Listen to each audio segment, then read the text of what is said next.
Buenas noches, gracias por seguir en esta conversación donde realizamos un recorrido de datos e investigación para conocer a México en contexto.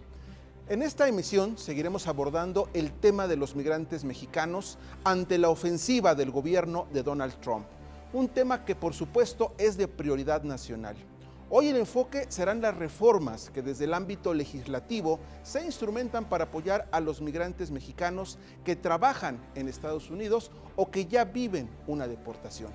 Esto ante la necesidad de garantizar empleos, salud y vivienda digna para los migrantes mexicanos. En este contexto, hoy tenemos como invitada a Karina Ruiz Ruiz, quien es la primera senadora migrante en la historia de México.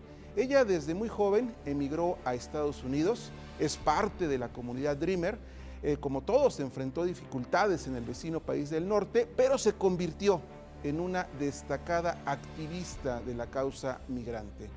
Actualmente es secretaria de las Comisiones de Asuntos Migratorios y de Relaciones Exteriores en el Senado de la República. Buenas noches, senadora, gracias por acompañarnos. Hola, un gusto estar aquí, un saludo a tu auditorio. Muchas gracias. Antes de comenzar el análisis, vamos a ver este banco de datos que ha preparado nuestro equipo de producción sobre este tema. Adelante, por favor. En Estados Unidos, los migrantes mexicanos enfrentan distintas vulnerabilidades en materia de educación, salud e ingresos. De acuerdo con el artículo Inmigrantes mexicanos en Estados Unidos, elaborado por Jim Batalova y publicado en la página web del Instituto de Política Migratoria, en 2023 alrededor del 50% de los inmigrantes mexicanos, de 25 años o más, no acreditaban la escuela secundaria o equivalente. Y solo un 9% de los inmigrantes mexicanos reportaron tener un título de licenciatura o educación superior. En materia de salud, también en 2023, el 34% de los inmigrantes procedentes de México carecían de un seguro médico. El citado artículo refiere que en el mismo año, los hogares encabezados por un inmigrante mexicano tenían una renta media anual inferior a los hogares de personas nacidas en Estados Unidos, y también menor a los hogares del total de inmigrantes radicados en Norteamérica. Además, en 2023, los inmigrantes mexicanos tenían más probabilidades de caer en la pobreza que los migrantes en general o los nacidos en Estados Unidos. En este contexto, las políticas migratorias deben atender a dos ámbitos. El primer ámbito son los migrantes mexicanos que regresan voluntariamente o por deportaciones. Y el segundo aspecto tiene relación con los apoyos que las políticas migratorias pueden otorgar a los migrantes mexicanos que radican en Estados Unidos. Bien, pues vamos a comenzar, senadora. Vamos a comenzar desde el ámbito general. ¿Cuáles serían las reformas que en este momento se están instrumentando o se instrumentarían precisamente para apoyar a los migrantes en este momento de emergencia migratoria? Pues sí, mira, he tenido la oportunidad de visitar diferentes puntos de la Unión Americana, California, Chicago, Nueva York, Colorado, Texas, y pues he estado recabando el sentir de los connacionales. Yo sé que ahorita hay un sentimiento de miedo, de incertidumbre, pero pues desde el gobierno mexicano estamos haciendo lo propio. Se han estado reforzando los consulados. Hay una aplicación, Consulab Contigo, con la cual se busca que si los connacionales están en una situación de emergencia o de posible detención, con presionar un botón 5 segundos, ellos puedan mandar un mensaje a los connacionales, a sus familiares, para que puedan asistirles incluso al consulado. Son esfuerzos del lado americano, reforzando también con abogados de inmigración que les puedan asistir.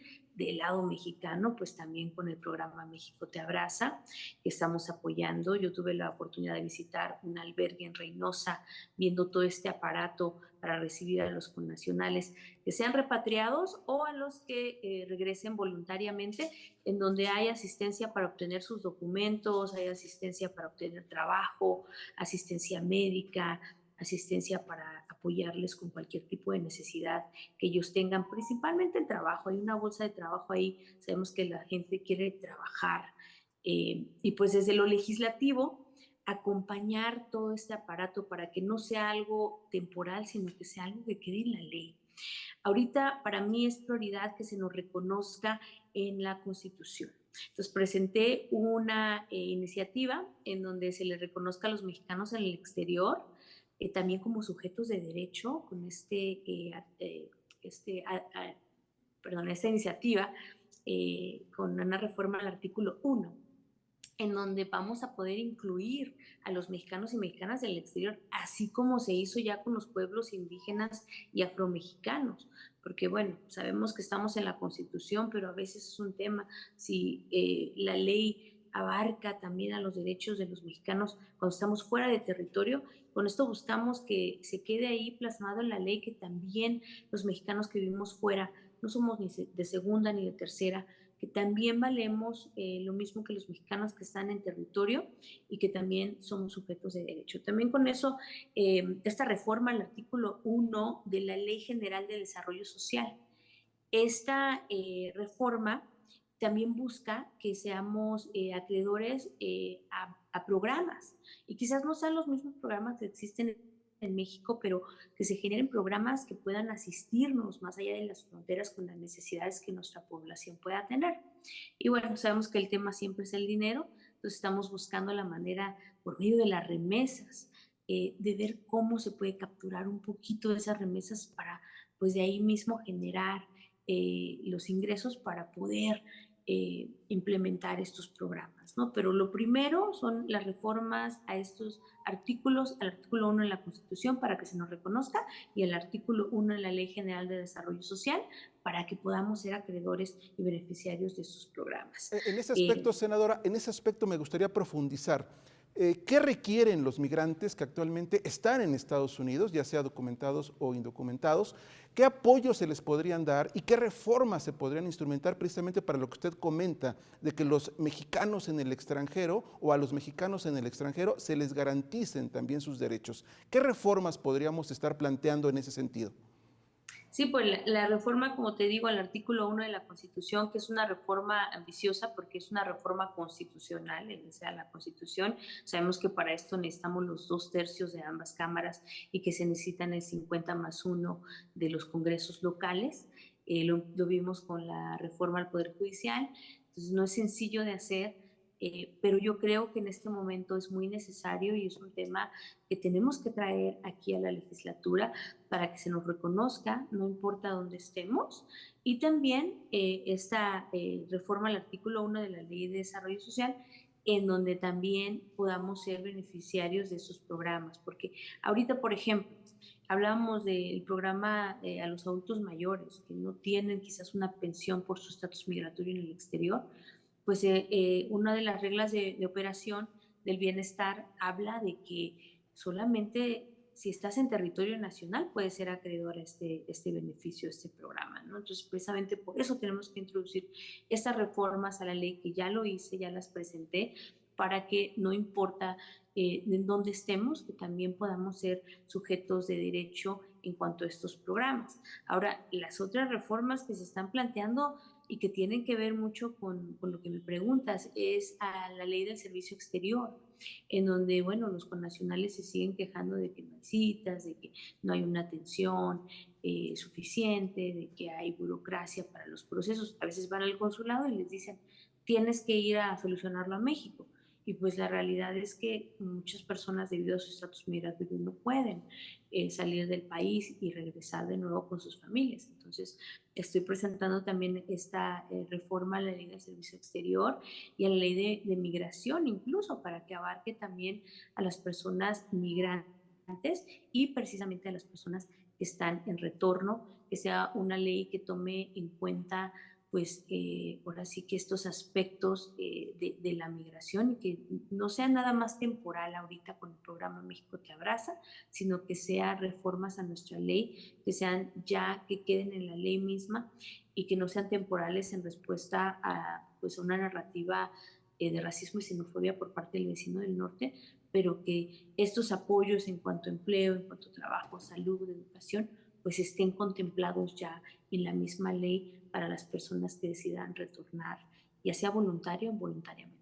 De acuerdo, senadora. Entonces estaríamos advirtiendo que de estas reformas podrían derivar, si es que se aprueban, claro, apoyos sociales a migrantes en el extranjero. Uno de ellos sería la pensión de adultos mayores. ¿Qué otros apoyos se podrían dar? Y también estamos hablando de algún una cantidad de qué padrón de migrantes podrían ser acreedores a este tipo de apoyos?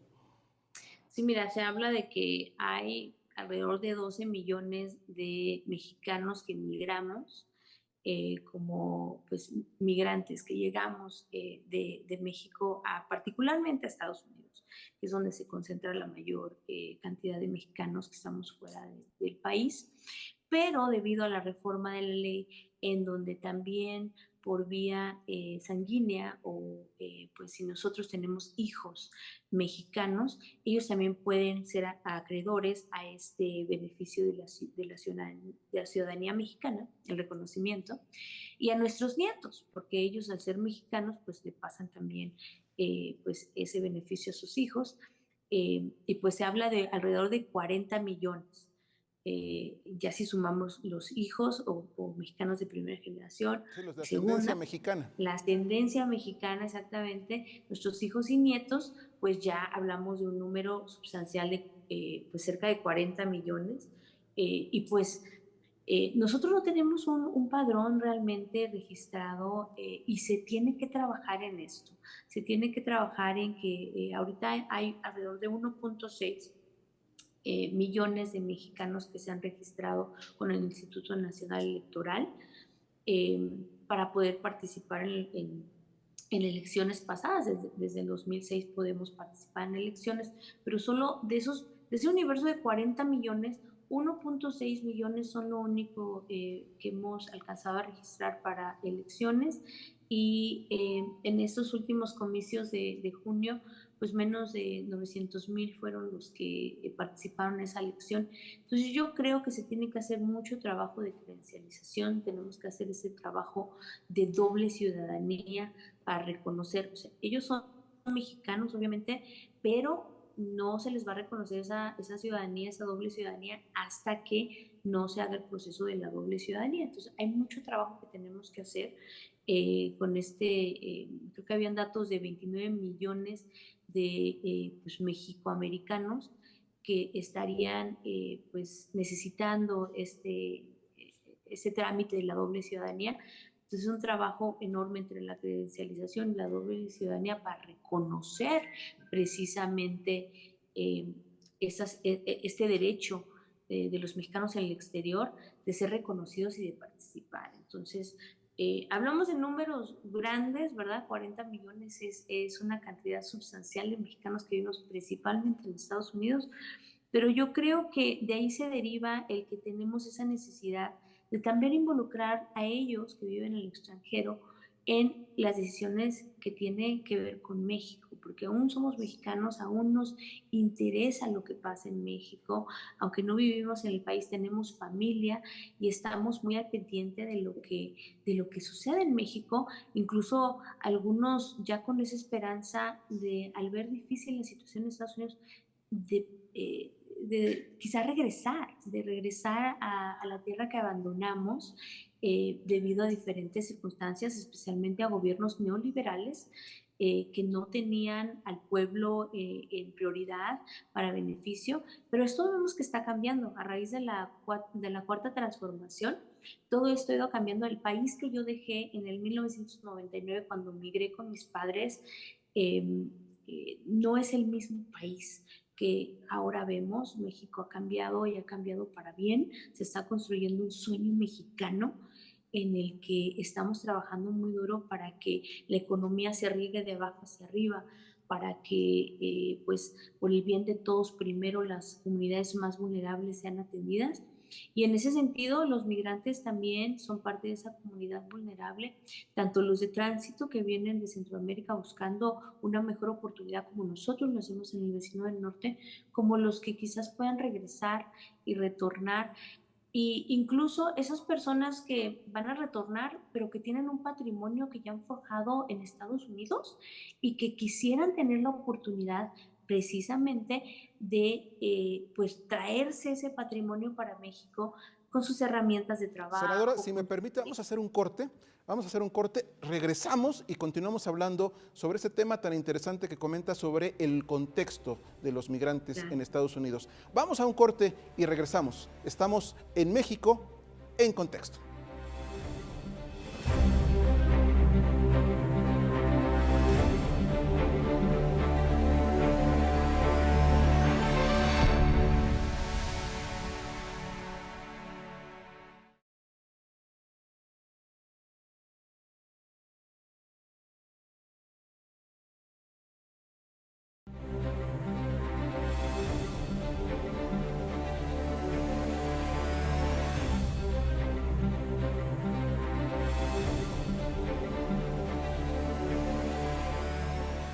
Ya estamos de regreso en este análisis donde con datos e investigación conocemos a México en contexto.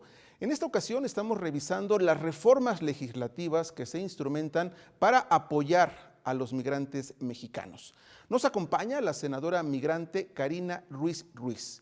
Y antes de continuar con la conversación, vamos a ver este sondeo donde preguntamos a la ciudadanía qué reformas se requieren para apoyar a los migrantes mexicanos. Adelante, por favor. México es un país maravilloso, además México tiene mucho si vienen los migrantes, aquí podemos dar trabajo, tenemos mares, hay turismo. Se tiene que legislar para garantizar más que nada los derechos humanos prioritarios, ¿no? Que es ahora sí que algo que independientemente del país en donde te encuentres, pues deben de darte la certeza de que esos derechos son inviolables. Gracias. Pues retomando los comentarios, senadora, que vemos a pie de calle, no sé si pudiéramos profundizar y precisar lo que le comentaba hace un momento del programa de adultos mayores que podría en un momento dado instrumentarse para los migrantes en el extranjero. ¿De qué cantidad o de qué porcentaje estaríamos hablando que podrían ser beneficiados? Sí, mira, es como alrededor del 10% de la población que ya recibe este programa en México. Los datos que tengo es de 1.300.000 adultos mayores, es alrededor porque no hay un censo en sí, pero son los datos que nos proporcionan en base a lo que en los consulados han podido servir a las personas adultas mayores. Eso representaría 46.000 millones de pesos, es lo que nosotros estamos viendo que se puede representar para darle el apoyo pues, a los adultos mayores que viven en el extranjero. Muchos de ellos quizás no tengan derecho a pensión en Estados Unidos y creo que son los de prioridad que se encuentran irregulares en el país. Imagínate si regresaran ellos a México, pues tendríamos que ver de dónde les podemos dar este apoyo, ¿no? Precisamente. Ese presupuesto que me comenta sería anual, ¿verdad? Correcto, sí. Estaríamos hablando que se requeriría, ver la forma de cómo, usted comentaba hace un momento en el primer bloque, la forma de cómo financiar precisamente ese apoyo. Ese sería el segundo paso. Sí, es correcto. Y nosotros hemos hablado de que por medio de las mismas remesas se capture un porcentaje pequeño para poder subsidiar programas como este y algunos otros que se puedan hacer para beneficiar a los connacionales en el exterior, pues que de ahí mismo, ¿no? De estas mismas remesas, colectando una cantidad pequeña, módica, se pueda generar pues este ingreso para el erario y que se pueda destinar a este programa precisamente para los más vulnerables que están fuera de nuestro país, ¿no? Y otro aspecto, senadora, comentaba también usted el tema de la migración. ¿Usted considera que la migración hacia Estados Unidos podría estar disminuyendo con el contexto de que las condiciones económicas en México son mejores? Eso también es otro factor que hay que considerar en este tema de la emergencia migratoria con la administración de Donald Trump. Claro que sí, yo creo que México ya está cambiando de ser un país de tránsito meramente a ser un país también de destino, ¿no? Donde los hermanos centroamericanos y del Caribe también están empezando a ver una opción debido a que pues se han puesto tantas trabas para poder ir al vecino del norte con la terminación del programa CBP 1, pues estamos viendo que también ha habido una disminución de encuentros en la frontera, lo dijo nuestra presidenta, de 5,000 encuentros en mayo del 2024 a 367 en febrero del 2025 de este año. Entonces, es muy, muy importante que tengamos esta información porque se está creando una narrativa falsa de que sigue habiendo esta migración o incluso de que hay un paso de droga significativo cuando hemos visto que en el país se ha combatido precisamente y en la frontera misma con el desplegamiento pues de la Guardia Nacional a la frontera donde se han podido agarrar y capturar estas personas que están traficando con las drogas. Y pues también ver de que el tema tiene que ver con las armas que también se envían desde Estados Unidos, que han sido incautadas y que también vemos de la procedencia que vienen principalmente de Estados Unidos. Y pues esto no nos está ayudando a resolver un problema que es de responsabilidad de ambos países. Entonces, la migración como un fenómeno siempre se va a dar porque siempre las personas van a buscar la movilidad. Mis padres incluso son originarios de Oaxaca y ellos migraron a la capital y se acentuaron ahí en la frontera con el Estado de México, en donde nacimos mis hermanos y yo. Y pues estamos viendo esta migración interna también por temas de abandono al campo, de que se ha abandonado las zonas rurales y existe esta movilidad interna por parte de gobiernos neoliberales en el pasado, ¿no? Ahorita estamos viendo que a raíz de pues la presidencia de su presidente Andrés Manuel López Obrador, él tuvo a bien buscar la atención de los pueblos que estaban más remotos, de las comunidades más remotas, atendiéndoles de una manera en que pues ya no hubiera tanta necesidad de esta misma migración, atendiendo las causas. Creo que siempre el principal factor para la solución de cualquier problema es atención a las causas, y también como migrante te puedo decir que buscar las soluciones de los más afectados por los problemas, de los más impactados. Si buscamos soluciones pensando que el gobierno sabe todo y tiene toda la razón, vamos a solucionar algo y crear otros problemas. Entonces, yo creo que también tiene mucho que ver el preguntarle a estas comunidades que están siendo impactadas por este fenómeno de la migración o el mismo retorno, cuál es su situación para que de ellos mismos vengan estas soluciones, y esas soluciones sean las mejores, que no creen otros problemas que podemos enfrentar en la sociedad. Para mí es muy, muy importante que las voces de los migrantes y de los retornados sean tomadas en cuenta. Es por eso que yo sigo constante haciendo foros vía Zoom o en persona para escuchar a estas comunidades y estas necesidades, y ver si lo que estamos proponiendo, las organizaciones de la sociedad civil que trabajan con esta comunidad, también de ellos vengan muchas de estas propuestas que estamos planteando, para que esas soluciones pues de verdad vayan a ser una mejora en la vida de estas personas a las que estamos tratando de atender.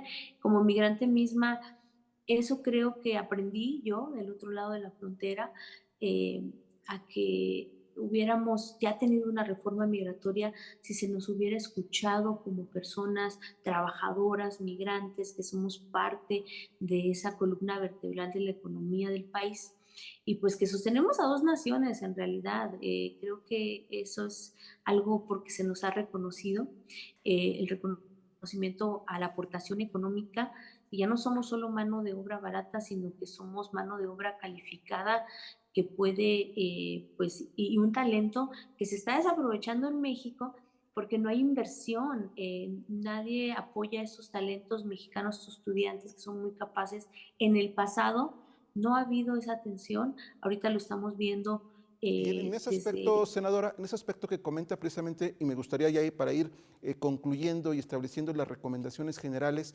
cómo precisamente establecer un seguimiento permanente de los migrantes que están siendo regresados o que van a regresar, de qué forma hacer ese seguimiento puntual para garantizarles precisamente un empleo digno, una salud digna, una vivienda digna, cómo establecer esa gran estadística para evitar esos errores que usted comenta del pasado.